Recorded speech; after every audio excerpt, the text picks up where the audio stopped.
আল্লাহ ডেকে বলে নমরুদ অনেক হয়েছে আর না, অনেক চান্স তোমারে দিছি আমি, অনেক ছাড় দিছি মাগার ছেড়ে দিব না। আল্লাহ কি দেয়? ছাড় দেয়, ছেড়ে দেয় না। মনে থাকবে? চিল্লায় বলেন তো আল্লাহ কি দেয়? কি দেয় না? নমরুদরে এতক্ষণ ধরে কি দিছে, কিন্তু কি আল্লাহ ছেড়ে দিবে? কথা বলেন। আল্লাহ বলে তোরে মারতে আমার কামান লাগবে না, গোলা লাগবে না, ফেরেশতা লাগবে না, তলোয়ার লাগবে না, নমরুদ তোরে মারবো আমি ল্যাংড়া মশা দিয়া। ফাআরসালাল্লাহু তাআলা বাউদা, আল বাউদাতু জুনদুম মিন জুনুদিল্লাহ। এই মশাগুলো আল্লাহর সৈনিক। কথা কন।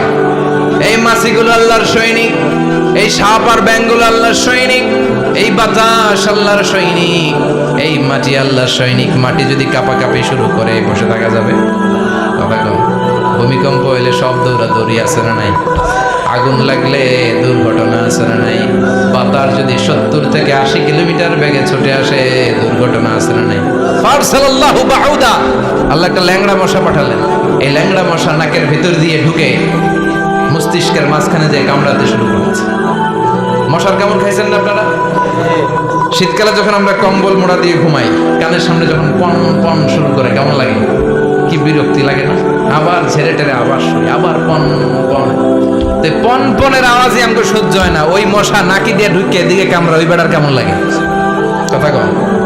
নাকের ভিতর দিয়ে মশা ঢুকে ভিতরে করে কামড় মারে। এই কামড় খাইয়া নমরুদ এবার নাচানাচি শুরু করছে। I M A disco dancer.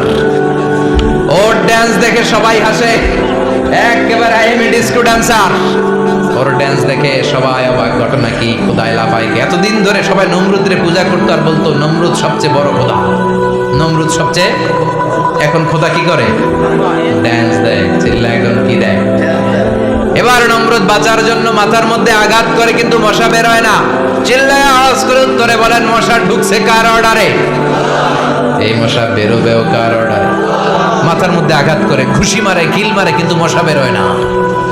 এবার আশেপাশের যারা আছে খাদেম খুদ্দাম কয় তোরাও ঘুষি মার। খাদেম খুদ্দাম মনে মনে কয় আজীবন অনেক মারছস, আজকে আমরা মারুম। সুযোগ পায়া কিলের উপর কিল আর ঘুষি।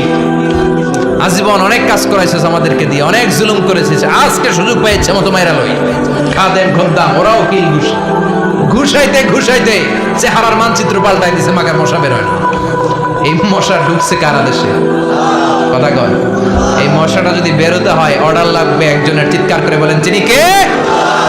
নিজেও মারে, বের হয় না। খাদেম খুদ্দামরা মাথার মধ্যে কিল ঘুষি মারে, বের হয় না। নমরুদ কয় এবার আমারে জুতা মার। কি মার? আমরা পরি প্লাস্টিকের জুতা, বাটার জুতা, এপেক্সের জুতা। আগে পড়তো খরমের জুতা। খরমের জুতা বানায় কি দিয়া? কথা কন।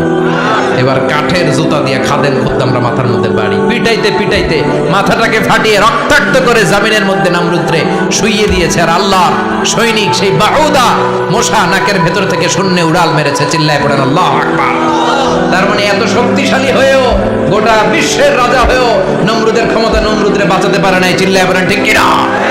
এজন্য ক্ষমতা কাউরে বাঁচাতে পারে না, দাপট কাউরে বাঁচাতে পারে না, অহংকার কাউরে বাঁচাতে পারে না, সৈন্যবাহিনী কাউরে বাঁচাতে পারে না। বাঁচাতে পারে একজন। চিৎকার করে বলতে হবে তিনি কে?